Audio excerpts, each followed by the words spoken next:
मैं अशोक भाई एक चीज और, ये छोटा इंसिडेंट था लेकिन बहुत ही इंपॉर्टेंट इसलिए था कि उसकी मैं थोड़ा व्याख्या कर दूं। ये सुप्रीम कोर्ट में एक प्रबल प्रताप नाम के एक व्यक्ति ने लखनऊ से गया, उसकी कुछ परेशानियां थी, उसके पुलिस का कुछ चक्कर करता है खैर, उसने वहां जाके सुप्रीम कोर्ट में 1 मिनट का अपनी बात कही, इन पर्सन अपियर हो रहा था, और उसके बाद फ्रस्ट्रेशन में उसने कागज कहा कि ये ले लो, और उसके बाद उसने सीजीआई को एक गंदी गाली दी। इसको कोई भी व्यक्ति इसको जस्टिफाई नहीं कर सकता है, हम और आप कोई भी, और हम लोग सार्वजनिक रूप से भाई ये आप गाली कैसे दे सकते हैं, जो भी आपकी समझ। लेकिन अशोक भाई मैं आपको बता दूं प्राइवेटली, और हम और आप अपना वो सेक्शन खोल लीजिए कमेंट्स का, 10 में से 9 लोग ये कह रहे हैं कि बिल्कुल ये होना चाहिए क्योंकि यही है। नहीं, बिल्कुल नहीं, लोग कह रहे हैं। उसका केस मैं बताता हूँ क्या हुआ जी। एक कंपनी है जो कई लोगों को चुना लगा चुकी है, 250 करोड़ का घपला है वो होटल, उसने, वो भी स्वयं उसका भोगी है, उसने सिर्फ एफआईआर दर्ज करवाना चाहिए। साइबर पुलिस में कंप्लेंट की, एफआईआर दर्ज नहीं होती, वो कोर्ट गया, कोर्ट ने नहीं माना, वो हाई कोर्ट गया, हाई कोर्ट ने नहीं माना, सुप्रीम कोर्ट गया। मुझे समझ में नहीं आता सुप्रीम कोर्ट एफआईआर दर्ज करवाने के लिए इस देश में सुप्रीम कोर्ट बैठा है क्या? क्या सुप्रीम कोर्ट को समझ में नहीं आता कि एफआईआर तक के केस क्यों आते हैं उनके पास? क्यों नीचे के कोर्ट अपना जमीर खो चुके हैं? अपने यहां दिल्ली में जो ओलंपिक खिलाड़ी लड़कियां हैं जिन्होंने गोल्ड मेडल लाया, भारत का नाम रोशन किया, उनकी इज्जत के ऊपर हाथ डाला गया। उन्होंने पुलिस कंप्लेंट करनी चाहिए, दिल्ली पुलिस ने एफआईआर नहीं ली। डबल इंजन ट्रिपल इंजन की सरकार है यहाँ पे।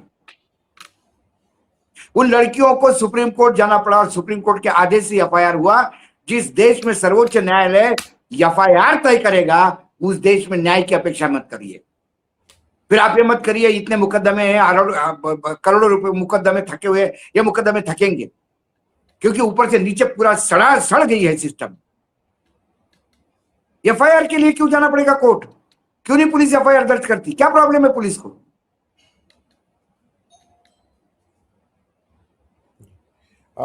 अशोक भाई एक नया चीज और हुई है, क्योंकि वो भी, इस पे भी थोड़ा बात कर लिया जाए। और दूसरी बात, वो जो सज्जन है उन्होंने गाली देने के पहले उन्होंने सोच लेना चाहिए था वो भाजपा के सांसद नहीं है।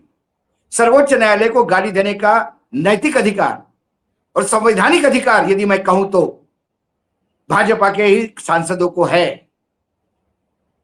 निशिकांत दुबे उसकी एक प्रूफ है जी। बाकी लोगों को नहीं है। बाकी कोई पत्रकार थोड़ा कुछ कह दे तो कंटेम्प्ट ऑफ कोर्ट होता है, उसका वीडियो उतारा जाता है, एक पैराग्राफ लिखा जाता है टेक्स्ट बुक में कि कुछ करप्शन है जुडिशरी में, तो जुडिशरी को आग लग जाती है। और जो नोटों के बंडल मिल जाते हैं जजों के यहां, उनके खिलाफ महाभियोग तक नहीं लाया जाता। अब क्योंकि वो मामला सब जुडिस है, मुझे नोटिस कोर्ट से मिला हुआ है क्योंकि लंदन वाले बैडमिंटन का कहीं जिक्र हो गया था। खैर, अब मैं एक चीज और पे आ जाऊं अशोक भाई, ये जो एथेनॉल को लेके मामला है, तो मैं नहीं, मामला सब जुडिस है तो हम मामले के मेरिट डिमेरिट पे बोल नहीं सकते, लेकिन मामला है ये तो बोल सकते हैं। मामला है, और यदि ऐसे मामलों पे भी बोलना जरूरी है, मतलब कोई सब जुडिस करके मामले को चद्दर में डाल देगा नहीं, और बिना अब ये कहेंगे कि चंदा चोरी पे बात मत करो क्योंकि मामला सब जुडिस है। कोर्ट में क्यों नहीं करेंगे चंदा चोरी पे मामला? नहीं, और अशोक भाई सबसे बड़ी बात यह है कि आप अगर ये कर रहे हैं तो तुषार मेहता और उसको सुन के आप हमारे ऊपर कुछ, हमें भी तो सुन लीजिए भाई, मुझे भी तो भाई, अगर आप मुझे कुछ कर रहे हैं तो मुझे भी सुन लीजिए। खैर, मैं एक एथेनॉल की बात पे इसलिए क्योंकि उसके 2 पक्ष हैं, पहले एक पक्ष पे बात कर लें। ये अभी जब रिपोर्ट आई तो ये प्रूव हो गया कि एथेनॉल की वजह से जो माइलेज है वो कम हो रहा है, और मैंने फिर 1-2 विशेषज्ञों से भी बात की, माइलेज ही नहीं कम हो रहा है, कुछ इंजन जो हैं वो उसको भी खराबी आएगी क्योंकि एथेनॉल वाटर ज्यादा ले लेता है, और उसकी वजह से वो सब अपने, मैं टेक्निकल बात पे नहीं जा रहा। इस पे जो हरदीप पुरी को जो बात कहनी चाहिए थी वो बात गडकरी साहब कह रहे हैं। इस देश के पेट्रोलियम मिनिस्टर का काम गडकरी साहब कर रहे हैं, ये अजीब सी चीज है। डिफेंस मिनिस्टर का काम कभी रक्षा वो दूसरा कोई करने लगता है। मैं इस पे जरा, ये जो एथेनॉल वाला मामला हुआ है, क्योंकि देश के साथ तो ये तो गड़बड़ हुआ है, और आप दोनों करिए ना, खुद ही कह रहे हैं गडकरी साहब की विदेश में, ब्राजील में दोनों तरह के वो मिलते हैं, 3 तरह के मिलते हैं एथेनॉल। नहीं, मैं इसमें थोड़ा क्लेरिफिकेशन, मैं गडकरी की तरफ से क्लेरिफिकेशन नहीं दे रहा हूं। गडकरी को ज्यादा बोलने की आदत है, ये बात तो आप मान लीजिए। ठीक है, वो कई भाषण देने जाते हैं तो रोड कैसे बनाने हैं इसमें तो बोलते ही है, साथ में और क्या बिजनेस हो सकता है, उसने ये बिजनेस किया, उसको ये बिजनेस करो, उसमें ये टेक्नोलॉजी है, उसमें ये टेक्नोलॉजी है, वो टेक्नोलॉजी से नई चीज हो जाती है, ये करो वो करो, वो सारी दुनिया की बात करते रहते हैं, क्योंकि वो खुद ही एक्सपेरिमेंट करते रहते हैं। उन्होंने बांबू पे बहुत एक्सपेरिमेंट किया है, बांबू की सूटकेस लेके, एक जमाने में आपको याद होगा, बांबू की सूटकेस लेके घुमा करते थे, ये देखो बांबू से बनी हुई सूटकेस है। तो वो कई इनोवेटिव चीजें आती है, हर एक आदमी की आदत होती है इनोवेटिव चीज करती है, और जब भी वो भाषण देंगे उनके भाषण का लबोलब आप देखना, अपना मंत्रालय छोड़ के बाकी बाकी चीजों पे भी बहुत बात करते हैं। एथेनॉल जो है, ये एथेनॉल 2004 से चल रहा है इस देश में। एथेनॉल की पॉलिसी यूपीए गवर्नमेंट की थी, और एथेनॉल ऐसा नहीं कि भारत में ही चल रहा है, एथेनॉल एथेनॉल सभी विश्व के सभी देशों में चल रहा है। रही बात एवरेज की, एवरेज की एथेनॉल का एवरेज कम आएगा, इसमें कोई दो बातें नहीं है, क्योंकि कैलोरीफिक वैल्यू जो एथेनॉल की होती है वो पेट्रोल से ज्वलनशील क्षमता कम है उसकी, तो जितनी ज्वलनशील क्षमता कम होगी उतना आपको माइलेज कम मिलेगा। लेकिन जो माइलेज के नाम से लोग रो रहे हैं, आप मुझे बताइए कौन सा माइलेज कहां पे देता है? क्या शहरों में माइलेज मिल रही है किसी को? आज जिस हिसाब से शहरों का ट्रैफिक है उस हिसाब से किसको माइलेज मिल रही है? छोड़िए, प्योर पेट्रोल पे गाड़ी चलने वाले लोगों को भी माइलेज मिल रहा है क्या? उसके बारे में कोई किसी का आवाज नहीं उठाता, सिर्फ एथेनॉल से माइलेज कम हो रही है।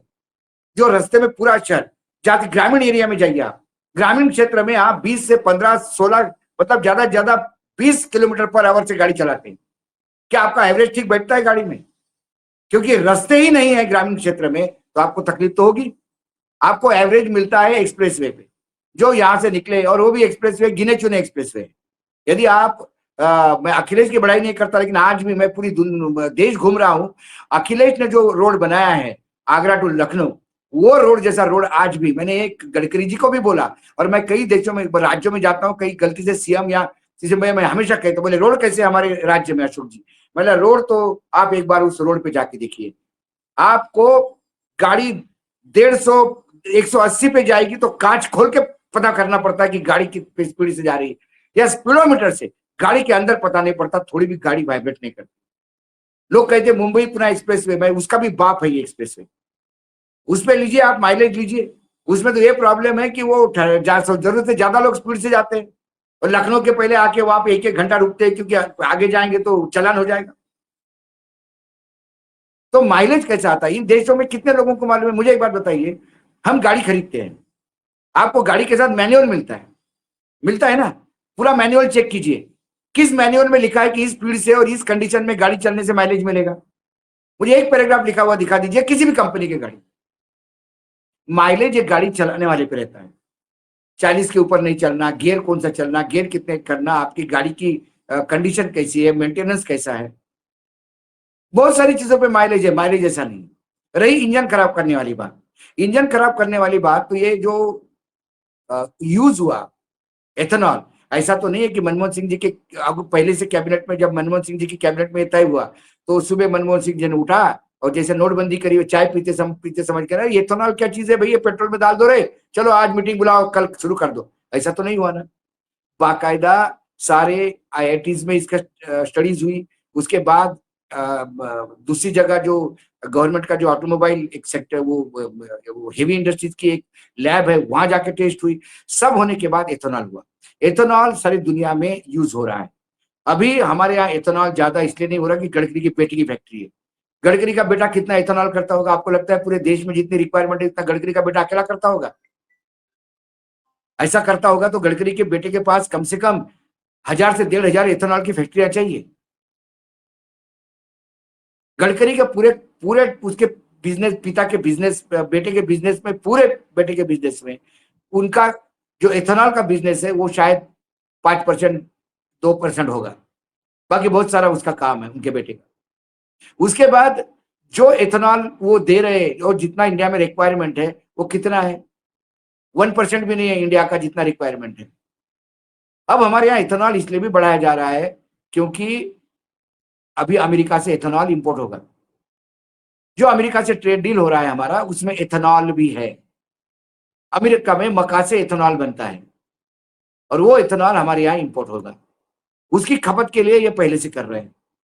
दूसरी बात, सरकार को, पेट्रोलियम मंत्रालय को पूछो ना, गडकरी को क्यों पूछा जाता है? गडकरी के खिलाफ एक कैंपेन चला रहे हैं। गडकरी के खिलाफ बहुत बड़ा कैंपेन चल रहा है, आज से नहीं। कई जगह कई बार चल रहा है। इसके पहले वो गडकरी का सीएजी का एक रिपोर्ट आई थी, याद होगा आपको, कि इतना किलोमीटर पे इतनी हो गई। गडकरी ने पूरा एक्सप्लेनेशन दिया, उसके बाद सीएजी के अधिकारी वहां ट्रांसफर हुए कि गलत रिपोर्ट देने के बारे में।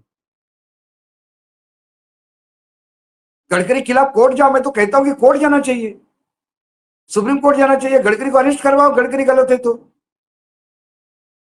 और इसमें पेट्रोलियम मंत्री क्यों चुप है भाई? एक किसी नेता का मंत्री, नेता का बेटा मंत्री बने, नेता का बेटा नेता बने तो परेशानी है,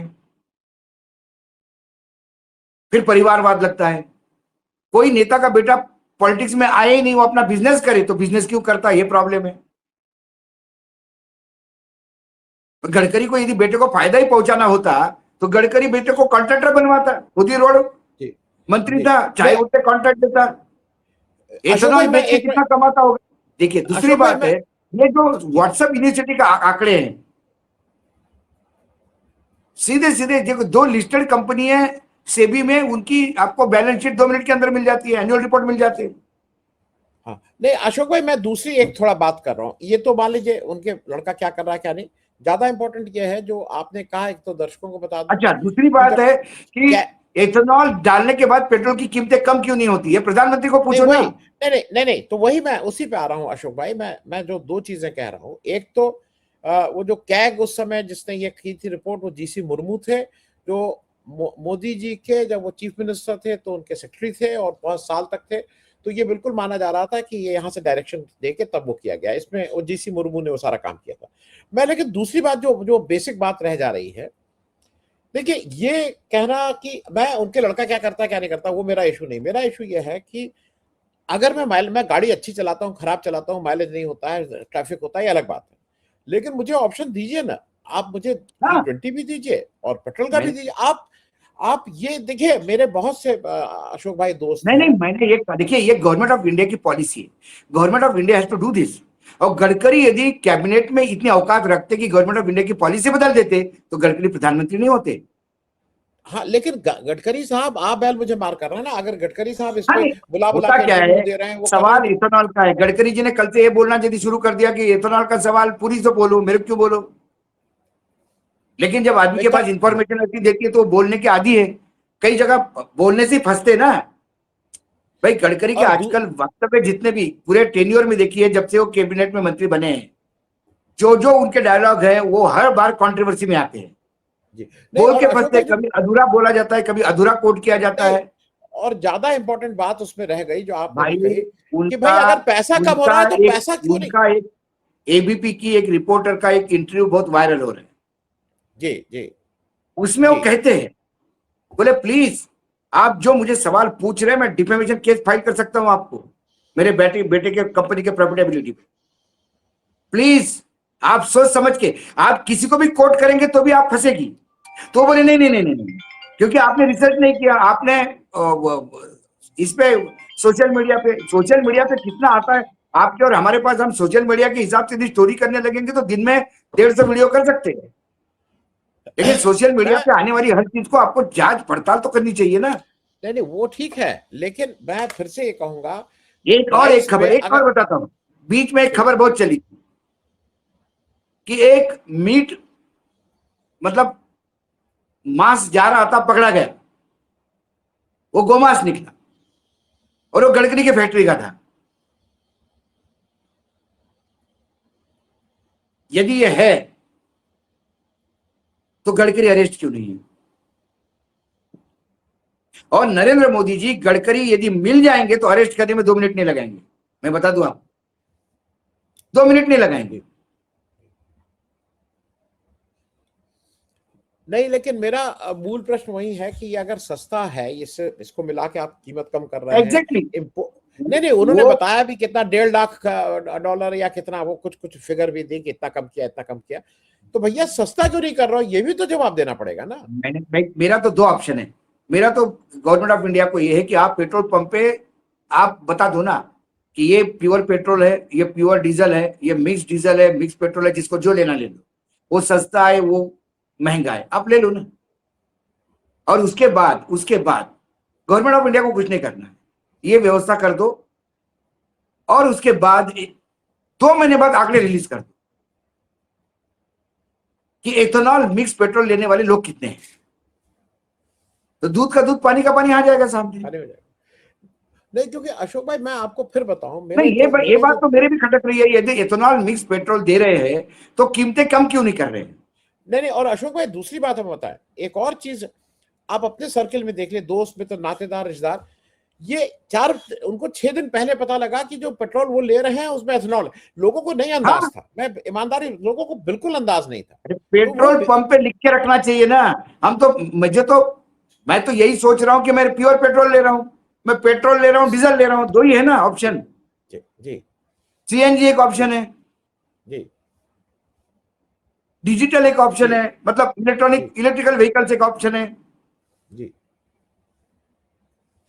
चलिए, तो मेरे ख्याल में इस पे भी एक, क्योंकि इस सरकार को इस पे भी सफाई तो देनी ही पड़ेगी कि आप केवल अपनी जेब में भरते जा रहे हैं, नहीं मतलब देखिए, एथेनॉल में। सरकार कौन सी सफाई देगी सर? सरकार अभी मजे ले रही है कि गडकरी के खिलाफ फ्रंट खुला हुआ है, ठीक है, सरकार को मजे आ रहे हैं, सरकार क्यों क्लेरिफिकेशन देगा? एप्स्टीन फाइल का जो हीरो है हमारा इंडियन हीरो साइड एक्टर पूरी, वो तो बोलने से रहा, वो तो बोलता ही नहीं। अब वो हीरो है कि वो प्रोड्यूसर डायरेक्टर है, मालूम नहीं, हो सकता नहीं है नहीं, प्रोड्यूसर वो डायरेक्टर। साइड हीरो है भाई। एप्स्टीन के फिल्म में बहुत बड़े बड़े लोग थे। नहीं, लेकिन वो प्रोड्यूसर अब जहां डायरेक्टर की लेवल का, ट्रम्प जैसा हीरो है, ये जो प्रोड्यूसर साहब रहे जो होंगे, डॉक्यूमेंट जो आए बुला उसमें बुला। पता पड़ता है कि भाई साहब हवा में सुहागरात बनती है जी साहब की, वो तो बड़े हीरो हो गए। तो ट्रम्प के सामने तो ये छोटे से केस्टो मुखर्जी जैसे रोल में थे, लेकिन हाथ तो इन्होंने भी धो लिए थे उसमें। जी, मैं खत्म करने से पहले, क्योंकि बहुत लंबा हो गया, लेकिन मैं फिर भी हाँ, सिर्फ एक खत्म करने के पहले जो लेटेस्ट डेवलपमेंट है, क्या शरद पवार एनडीए जाएंगे? कल रात को बहुत डेवलपमेंट हुआ है महाराष्ट्र में। जयंत पाटिल सिल्वरओक गए, जो रेसिडेंस है शरद पवार का, उनसे बात की। उसके बाद रात को वो पहुंचे देवेंद्र फडणवीस के पास। देवेंद्र फडणवीस के पास पहुंच के लगातार एक दूसरे से मिल रहे हैं। शरद पवार पेशोपेश में है, कहते हैं कि आधी पार्टी चाहती है कि सरकार सत्ता में भागीदारी हो, तो क्या 2/3 बहुमत हासिल करने के लिए हम बहुत पहले से कहते आ रहे हैं कि 2 जगह और टूट होगी। एक, शरद पवार की पार्टी तोड़ी जाएगी, तो शरद पवार यदि पार्टी टूटना नहीं चाहते तो एन ब्लॉक पूरे के पूरे आ जाएंगे, ये हो सकता है, या फिर पार्टी टूटेगी। दूसरी तरफ अखिलेश यादव, इनके पार्टी में क्या होगा? डीएमके के साथ मैंने सुना ये डील हो रहा है कि डीएमके साथ नहीं देगा लेकिन एब्सेंट रहेगा।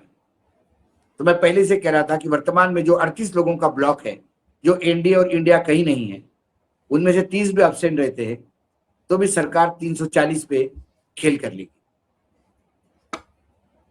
ये लेटेस्ट डेवलपमेंट है जो रात को हुआ, इसलिए मैंने बोला चलते चलते रेफरेंस में। चलिए अशोक भाई, थैंक यू सो मच, बहुत बहुत धन्यवाद।